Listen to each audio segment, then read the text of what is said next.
இந்த வீடியோல Naruto Shippuden season 4 episode 74 நம்ம பார்க்க போறோம். ஓப்பனிங்லயே Naruto multi shadow clone jutsu பண்ணுவான். அவனோட ட்ரைனிங்ல அவனுக்கு ஒரு சாட்டிஸ்பாக்சன் இருக்காது. நைட் ஆயிருக்கும், நருட்டோ கால் மேல கால் போட்டு படுத்துட்டு இருப்பான். கக்காஷி நருட்டோ கிட்ட போகும்போது மூஞ்சியை திருப்பிக்குவான். இங்க பாரு, பொறுமை இல்லாம இருக்காத, இந்த ஒரு விஷயம் நேரம் சம்பந்தப்பட்டது அப்படின்னு பாரு கக்காஷி. இது நேரம் சம்பந்தப்பட்டதுன்னா என்ன நான் ஸ்டாப்பா பயிற்சி பண்றதுக்கு விடலாம்ல அப்படின்னு நருட்டோ கத்துவான். நீ அதுக்கு தாங்கவின்னு தெரியும் இருந்தாலும் அப்படின்ட்டு யாமட்டோவை பாப்பாரு கக்காஷி. நருட்டோவும் பாப்பான். நான் ரெடிதான், ஒன்னும் பிரச்சனை இல்ல அப்படின்ட்டு ரொம்பவுமே எக்ஸாஸ்டான கிளம்ப மாதிரி இருப்பாரு யாமட்டோ. கேப்டன் யாமட்டோ, நீங்க என்ன ரொம்ப பயமுறுத்துறீங்கன்ட்டு நருட்டோ ரொம்ப பயப்படுவான்.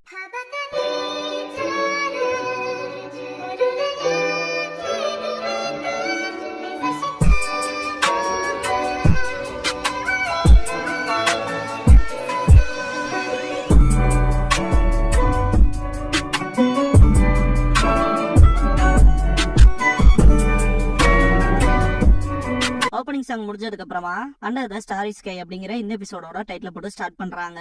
காக்குசு அப்புறம் ஹீடான காட்டுவாங்க. கொஞ்சம் நீ இவனை தூக்கிட்டு வரையான்னு காக்குசு ஹீடான் கிட்ட ஹெல்ப் கேட்கவும், அவன் உன்னோட ப்ரீஷியஸான பவுண்டி, அவ்வளவு ப்ரீஷியஸான ஒருத்தனை எனக்கு ஏன் கொடுக்குற, நீயே தூக்கிட்டு வா அப்படின்னு ஹீடான் சொல்லவும், காக்குசுவோட லுக்கே மிரட்டுற மாதிரி இருக்கும். எதுக்குடா அப்படி பாக்குறேன்னு சொல்லி ஹீடான் கேட்கவும், ஒரு நாள் உன்னை கொல்ல போறான்டான்ட்டு போவான் கடுப்புல காக்குசு. இப்பெல்லாம் பேசாதடா அப்படின்மா ஹீடான். இதுக்கப்புறமா ஆசுமா கிட்ட காட்டுவாங்க. சிகரெட் எடுப்பாரு, இருந்தாலுமே ஸ்மோக் பண்ணாம உள்ள வச்சிருவாரு. குரநாய் இந்த ஸ்மோக்கிங் ஹேபிட்டா விட சொல்லிருப்பாங்க இல்லையா, ஒரு வேலை இருக்காங்க கூட இருக்கலாம். குரநாயை காட்டுவாங்க. இதுக்கப்புறமா சக்குராவை காட்டுவாங்க. நருட்டோ ட்ரைனிங் எடுக்கிறத பார்த்துட்டு அவன் நல்லா தான் இருக்கான், அவனுக்கு என்னோட ஃபுட் பில் கூட தேவைப்படாது போல அப்படின்பா. அவனுக்கு தேவைப்படும்னு நான் நினைக்கிறேன் அப்படின்பா சாய். சாய் நீ எங்க இங்க எவ்வளவு நேரமா இருக்க, நான் உன்னை பார்க்கவே இல்லையான்னு சொல்லி கேப்பா சக்குரா. இப்பதான் வந்த பாக்கலையான்னு சொல்லி கேப்பான் சாய். நீங்க இல்லாத மாதிரியே இருந்துச்சுடா சாய் அப்படின்பா சக்குரா. சாய் சாரி கேட்டுட்டு, ரொம்பவுமே முக்கியமா இந்த ஒரு ட்ரைனிங் பாக்குறத விட ரொம்பவுமே கஷ்டமா இருக்கும். நருட்டோ அதிகப்படியான திறமை இல்லாதவன்கிறது என்னோட பாயிண்ட் ஆஃப் வியூ. அவனோட ஷேடோ க்ளோன்ஸ் லிமிட்டுக்கு போகும்போது அவனோட முழு கவனத்தையும் செலுத்தணும். உண்மையாமே அமேசிங்கா இருக்கு. அவனுக்கு ஏற்படுற சோர்வுங்கிறதே அதிகப்படியா இருக்கும் நார்மல் ட்ரைனிங்கே கம்பேர் பண்ணும் போது அப்படின்பா சாய். ஆமா அதேதான் அப்படின்பா சக்குரா. சாய் இதையுமே ஒரு புக்கை பார்த்துதான் சொல்லியிருப்பான், நீ அதை மறைக்கணும்னு அவசியம் இல்லை அப்படின்பா சக்குரா. சாய் நான் இன்னுமே புக்கை நம்பிதான் இருக்கேன்னு சொல்லி திட்டுவியோன்னு நினைச்சேன் அப்படின்பா. சக்குரா சிரிப்பா. நான் அப்படிலாம் எதுவும் சொல்ல வரல சாய், இதெல்லாம் பிரச்சனையே இல்லை அப்படின்பா சக்குரா. நீ உன் நண்பர்கள் மேல எவ்வளவு கவலைப்படுற அப்படிங்கிற விஷயம் தான் நீ இதெல்லாம் படிக்கும் போது தெரியுது. இந்த மாதிரியான நேரங்கள்ல புக்கும் கை கொடுக்கும். ஆக்சுவலா உனக்குள்ளே ஒரு நல்ல பக்கம் இருக்கு அப்படின்னு சக்குரா சொல்லவும் சாய் ஆச்சரியப்படுவான். சரி வா போலாம், நருட்டோவோட ட்ரைனிங்கை நம்ம டிஸ்டர்ப் பண்ண வேண்டாம் அப்படின்பா சக்குரா. சக்குரா அவளோட ஃபுட் பில்ஸை வச்சுட்டு அதுல ஒரு லெட்டரையும் வச்சுட்டு போயிருவா. கக்காஷி இது எல்லாத்தையுமே நோட் பண்ணிருப்பாரு. ஒரு நல்ல டீமா மாறிட்டு வராங்க அப்படின்பாரு. யாமட்டோ ஸ்டாண்ட் பைலேயே தான் இருப்பாரு. நருட்டோ ட்ரைனிங் எடுத்துட்டு இருக்கும் போது கக்காஷி கூப்பிடுவாரு. இப்ப இருக்க ஷேடோ க்ளோன்ஸ் ஃபுல்லாவே பிரேக் பண்ணிட்டு ஏதாவது ரிசல்ட்ஸ் புதுசா கிடைச்சிருக்கான்னு ஃபீல் பண்ணிப்பாரு அப்படின்பாரு. நருட்டோ பிரேக் பண்ணிட்டு ஃபீல் பண்ணுவான், இருந்தாலுமே எந்த ஒரு வழியுமே கிடைக்காது. எல்லா க்ளோன்ஸோட சோர்வுமே நருட்டோக்கு வரும். டயர்டாவான். கக்காஷி நருட்டோ பக்கத்துல வந்துட்டு சக்குரா ஒரு பேக வச்சிருப்பா இல்லையா, அதை நீட்டுவாரு. நருட்டோ என்னதுன்னு கேட்கவும், சக்குரா உனக்காக கொண்டு வந்தது, இதுல ஃபுட் பில்ஸும் உனக்கு ஒரு நோட்டும் எழுதி வச்சிருக்கா அப்படின்ட்டு கொடுப்பாரு. என்னோட ஸ்பெஷல் ஃபுட் பில்ஸ சாப்பிட்டு ட்ரைனிங் எடு அப்படின்னு போட்டிருப்பா. சக்குராவை திங்க் பண்ணிட்டு வீட்டுல செஞ்ச ஃபுட் பில்ஸ் எல்லாம் நல்லாவே இருக்கும்ட்டு ஒன்னு எடுத்து வாயில போடுவான். கொமட்டிட்டு வந்துரும், துப்பிடுவான். ஒன்னும் கூட திங்க முடியலையே சக்குரா அப்படின்மா. திரும்ப ட்ரைனிங் ஸ்டார்ட் பண்ணுவான். ரொம்ப கஷ்டப்பட்டு ட்ரைனிங் எடுப்பான் நருட்டோ. நைட் ஆயிரும், அடுத்த நாள் வந்துடும், ட்ரைனிங் எடுப்பான். சக்குரா நருட்டோ ட்ரைனிங்கை கண்டினியூவா பண்றதுக்கான காரணமே அவளோட ஃபுட் பில்ஸ் தான் அப்படிங்கிற மாதிரி திங்க் பண்ணிட்டு போவா. நருட்டோவோட ட்ரைனிங்கை பார்த்துட்டு வாய பழப்பா. நருட்டோவை ரெஸ்ட் எடுக்க கூப்பிடுவாங்க. சாஸ்கேவோட கேட்சப் ஆகுறக்காக ரெஸ்ட் கூட எடுக்க மாட்டேன்மா. சக்குரா ஒரு கூட எடுத்துட்டு வந்தாலையா, ஃபர்ஸ்ட் எப்படி நோட் வச்சு கொடுத்துட்டு போனாலோ அதே மாதிரி வச்சுட்டு போயிருவா. ஈவினிங் ஆயிருக்கும், சக்குரா மெடிக்கல் ஹெல்ப் ஷாப்புக்கு போவா. இது சக்குராவா என்ன அப்படின்னு இருக்கா கூப்பிடுவாரு. இருக்கா செஞ்சேவான்ட்டு சந்தோஷப்படுவா சக்குரா. ரெண்டு பேரும் உட்காந்து பேசிட்டு இருக்கும் போது நருட்டோ இந்த கிராமத்துக்கு தேவைங்கிறப்ப ஏகப்பட்ட நல்ல விஷயத்த பண்றான் அப்படின்ட்டு பாராட்டுவாரு. இருக்கா நானும் தான் பண்ணேன் அப்படின்பா சக்குரா. அப்படின்ட்டு சும்மா விளையாட்டுக்கு சொன்ன அப்படின்பா. இருக்கா சாரி கேட்டுட்டு லேடி சுனாடையோட அப்ரண்டிஸா மாறிட்டதானு சொல்லி கேட்பாரு. இதெல்லாம் நினைச்சு பார்த்துட்டு ரொம்பவுமே பெருமைப்பட்டுக்குவாரு இருக்கா. அதுலயும் என்னோட டிராப் அவுட் ஸ்டூடெண்ட்ஸ் எல்லாம் அவ்வளவு லவபிளா இருக்காங்க. நருட்டோ இப்ப கூட யாருனாலுமே யோசிச்சு பார்க்க முடியாத அளவுக்கான ஒரு பயிற்சியை பண்ணிட்டு இருக்கா இல்லையான்னு சொல்லி கேட்பாரு. நல்லா ஆரம்பத்துல இருந்தே பர்ஃபெக்டா இருக்கேன், ஏன் நான்லாம் அவ்வளவு நல்ல ஸ்டூடெண்ட் இல்லையான்னு சொல்லி சக்குரா கோவப்படுவா. உன்னோட மூட் சரியில்லையான்னு சொல்லி கேட்பாரு இருக்கா. சக்குரா சிரிச்சுக்கிட்டே அவன் நல்லாவே ஸ்ட்ராங் ஆயிட்டான் அப்படின்பா. ஆமா அவன் நல்லாவே மாறிட்டான், என்னோட பழைய ஸ்டூடெண்ட்ஸ் எல்லாருமே நல்லா வளர்ந்துட்டாங்க, எல்லாருமே மாறிட்டு இருக்காங்க அப்படின்பாரு இருக்கா. அப்படியே அந்த நாள் முடிஞ்சிடும். அடுத்த நாள் விடியும். லீஃப் வில்லேஜோட கேட்ல நிக்கிற ஷினோபிஸ் வித்தியாசமா ஒருத்தர் ஓடி வரத பாப்பாங்க. ஃபயர் டெம்பிள்ல ஒருத்தர் எஸ்கேப் ஆயிருப்பாரு இல்லையா, அந்த துறவி தான் இங்க வந்திருப்பாரு. நான் பேட்ரோலுக்கு போயிட்டு வந்து பாக்குறக்குள்ள விஷயங்கள் எல்லாமே மோசமாயிருச்சு அப்படின்பாரு. சீஸ்னே அவனுங்க எங்கேயே வந்துட்டானுங்களா, ஜின்சுரிக்காக ஒவ்வொரு இடமா கண்டிப்பா தேடுவானுங்க, லேண்ட் ஆஃப் ஃபயருக்கு அவனுக்கு வந்துட்டாங்க அப்படின்பா சீஸ்னே. லேண்ட் ஆஃப் ஃபயரை விட்டு அவனுங்களை வெளியே போற கூட கூடாது அப்படின்பாங்க சுனாடே. சுனாடே பாத்தீங்கன்னா ஆல்ரெடி 20 புது படை பிரிவுகளை வந்து ஃபார்ம் பண்ணி வச்சிருப்பாங்க. அவங்கள சீக்கிரமா வர சொல்லு அப்படின்பாங்க. எல்லாருமே அரேஞ்ச் ஆயிருப்பாங்க. சுனாடே எல்லா விஷயத்தையுமே சொன்னதுக்கு அப்புறமா ஏதாவது கேள்வி இருந்தா கேளுங்கன்பாங்க. ஆசுமா கையை தூக்கவும் என்னன்னு சொல்லுன்னு கேட்பாங்க சுனாடே. கார்டியன் ஷினோபி 12 சேர்ந்த சீருக்கு அங்க இருந்திருப்பானே, அந்த டைம்ல அவன் அங்க இல்லையா இல்ல என்ன ஆச்சுன்னு சொல்லி கேட்பாரு. சுனாடே அந்த துறவிய பார்க்கவும் சீருக்குவ அவனுக்கு கொன்னுட்டாங்க அப்படின்பாரு அந்த துறவி. 12 கார்டியன் நிஞ்சாவுல இருந்த 12 பேர்ல 11 பேருமே செத்துட்டாங்க. ஆசுமாக்கு அகாட்சுகியை சேர்ந்தவனுங்க சீருக்குவ கொன்னுட்டாங்கிறத கேட்டுட்டு ரொம்பவுமே காண்டாவாரு. லேண்ட் ஆஃப் ஃபயரோட சேஃப்டிக்காகவும் லீஃப் வில்லேஜோட பெருமைக்காகவும் அவனுங்களை இங்க ஈஸியா சுத்தறக்கு விடக்கூடாது அப்படின்னு கத்துவாங்க.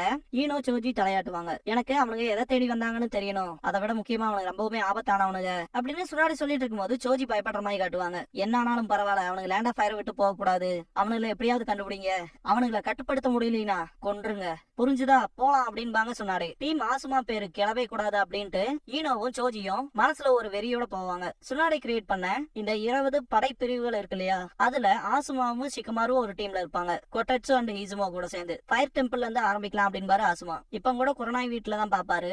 குரநாய் வெளியே இருக்க மாட்டாங்க, உள்ள உட்காந்துட்டு இருப்பாங்க. எப்பவுமே மிஷினுக்கு போறதுக்கு முன்னாடி குரநாயை பாத்துட்டு போவாரு. இந்த ஒரு டைம்ல மட்டும்தான் குரநாயை பார்க்காம போவாரு. ஆசுமாவோட டீம் கிளம்பி இருக்கும். ஷிகமாரு ஆசுமா கிட்ட உங்களுக்கும் சீருக்குக்கும் ஏதாவது பழக்கம் இருந்துச்சான்னு சொல்லி கேட்பான். ஆமான்ட்டு உங்கள்கிட்ட நான் அதை பத்தி சொன்னது இல்லையான்னு சொல்லி கேட்பாரு. நாங்க ஒரு அண்ணன் தம்பி மாதிரி பழகி இருக்கோம். நான் லீஃப் வில்லேஜ் விட்டு போனேன் இல்லையா, அந்த டைம்ல 12 கார்டியன் நிஞ்சாவுல ஒருத்தனா இருந்தேன் அப்படின்பாரு. கோயில் பக்கத்துல வந்தாச்சு, சீக்கிரம் போலாம் அப்படின்பாரு ஆசுமா. நைட் ஆயிருக்கும். கக்காஷி சக்குரா கொண்டு வந்த கூடையை பாத்துட்டு இருப்பாரு. சக்குராவை வீட்டுக்குள்ள போயிட்டு அவ கையில இருந்த பொருள் டேபிள்ல வச்சுட்டு ஜன்னல நீக்கி பாத்துட்டு நிலா அழகா இருக்குல்லன்னு பாத்துட்டு இருப்பா. அவங்களோட டீம் 7 போட்டோ கீழே விழுகும். அதை எடுத்து பார்த்துட்டு அவங்களுக்குன்னு ஒரு அழகான மெமரிஸ் இருக்கும் இல்லையா, ஒரு சில போட்டோவை பார்க்கும்போது அந்த விஷயங்களை திங்க் பண்ண ஆரம்பிச்சிருவா சக்குரா. சக்குரா நருட்டோ அண்ட் சாஸ்கேவை விட ரொம்ப இன்டெலிஜென்ட்டா இருந்திருப்பா. அந்த ட்ரீ கிளைம்பிங் ட்ரைனிங்ல கூட ஃபர்ஸ்ட் பர்சனா மேல ஏறி இருப்பா. நருட்டோ பயங்கரமா போந்திருப்பா அந்த டைம்ல. அதை திங்க் பண்ணி பார்த்துட்டு இருக்க சொல்லிருப்பாரு இல்லையா, எல்லாருமே மாறிக்கிட்டு இருக்காங்கன்னு. அந்த விஷயத்தையும் திங்க் பண்ணி பாப்பா. அது உண்மைதான், எல்லாருமே மாறிட்டாங்க. நருட்டோ யாருனாலுமே செய்ய முடியாத அளவுக்கான ஒரு பயிற்சியை பண்ணிட்டு இருக்கான், அதுவும் சாஸ்கேவை தேடுறக்காக அப்படின்ட்டு. நருட்டோ அந்த மரம ஏற ட்ரைனிங்ல ஃபர்ஸ்ட் மேல ஏறக்கு ட்ரை பண்ணி கீழே விழுந்து மண்டை புடைச்சிருக்கும் இல்லையா, அதை பார்த்துட்டு சக்குரா நருட்டோன்னு சிரிச்சிருப்பா. அதை திங்க் பண்ணி பார்த்துட்டு என்னால அவனுக்குன்னு பண்ண முடிஞ்சதுல சின்ன விஷயங்கள் மட்டும்தான் அப்படின்ட்டு ஃபீல் பண்ணுவா. நீ செய்யற விஷயம் சின்னதோ பெருசோ, நருட்டோ மேலன்னு உனக்கு இருக்க அந்த ஸ்ட்ராங் ஃபீலிங்ஸ் தான் ரொம்ப முக்கியம் அப்படிங்கிற விஷயத்தை யாமட்ட சொல்லியிருப்பாரு இல்லையா அதுக்கு முன்னாடி சாஸ்கேவை தேடி போறப்ப. அந்த ஒரு வாய்ஸ் மட்டும் கேட்கற மாதிரி காட்டுவாங்க.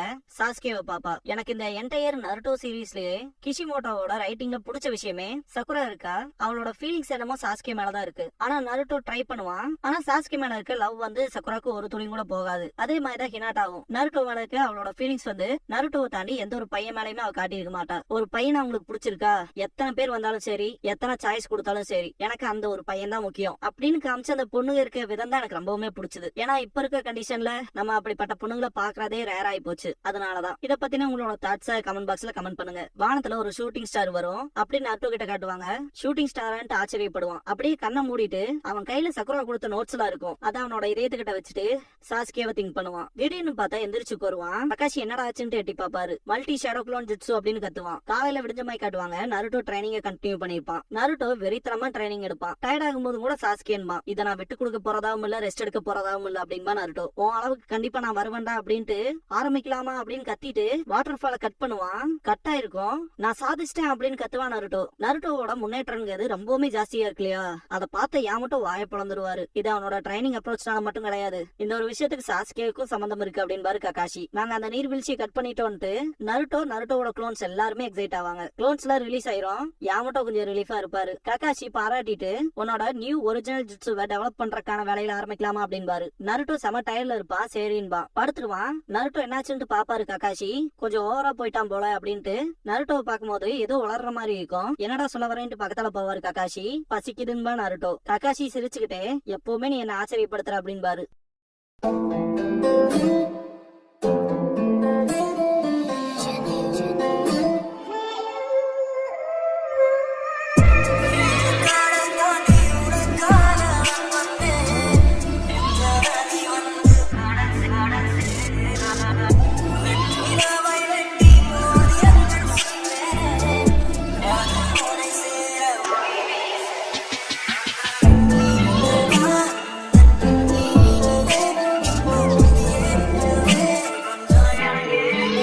க்ளோசிங் சாங் முடிஞ்சதுக்கு அப்புறமா த ஓல்டு மாங்ஸ் பிரேயர் அப்படிங்கிற எபிசோட தான் நம்ம அடுத்து பார்க்க போறோம் அப்படிமா நருட்டோ. இதுக்கப்புறமா நருட்டோவும் சக்குராவும் பிரிட்ஜ் கிட்ட நின்னுட்டு இருப்பாங்க ககாஷிக்கு வெயிட் பண்ணி. இங்க என்னதான் புதுசா நடந்திருக்கு அப்படின்பா சக்குரா. நருட்டோக்கு இங்க ஒரு கிரேசியான ஐடியா வரும். சக்குரா என்னன்னு கேப்பா.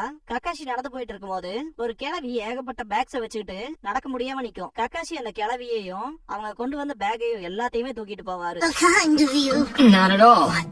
அந்த கிழவியோட வாய்ஸ் நருட்டோவோட வாய்ஸ் மாதிரியே இருக்கும். உங்களோட வீடு எவ்வளவு தூரத்துல இருக்குன்னு சொல்லி கேப்பாரு ககாஷி. கை காட்டும் அந்த கிழவி. ஒரு பெரிய மலை இருக்கும், அதுக்கு மேல ஒரு சின்ன வீடு இருக்கும். ககாஷி வாய் பொளந்துருவாரு. எப்படியோ ஒரு வழியா விட்டுட்டு வருவாரு. ரெண்டு சின்ன பசங்க நீ அங்கேயே இரு அப்படின்னு சொல்லிட்டு கரண்ட் கம்பத்து முன்னாடி நின்னுட்டு இருப்பானுங்க. என்ன ஆச்சுன்னு ககாஷி கேப்பாரு. ஒரு பையனும் பொண்ணு இருப்பாங்க. மேல அவங்களோட பூனை மாட்டிக்கிச்சுன்னு சொல்லுவாங்க. ககாஷி காப்பாத்தி கொடுப்பாரு. ரொம்ப நன்றி தாத்தா அப்படின்பாங்க. வெல்ல முடியிருந்தா தாத்தா வாடா. இதெல்லாம் கோஜோ கேட்டு இருந்தா ரெண்டு பேத்தையுமே போட்டிருப்பாரு. தாத்தாவான்ட்டு வாய் பொழப்பாரு ககாஷி. வாய் சொல்லிட்டு அந்த குழந்தைக்கு கிளம்பிரும். ககாஷி வாழ்க்கையவே வெறுத்திருப்பாரு. அந்த ரெண்டு சின்ன பசங்களா வந்தது நருட்டோவும் சக்குராவும் தான். ககாஷிக்கு எப்படி பாடத்தை கத்து கொடுத்தாச்சு அப்படின்பாங்க. இதோட இந்த எபிசோட் முடியுது.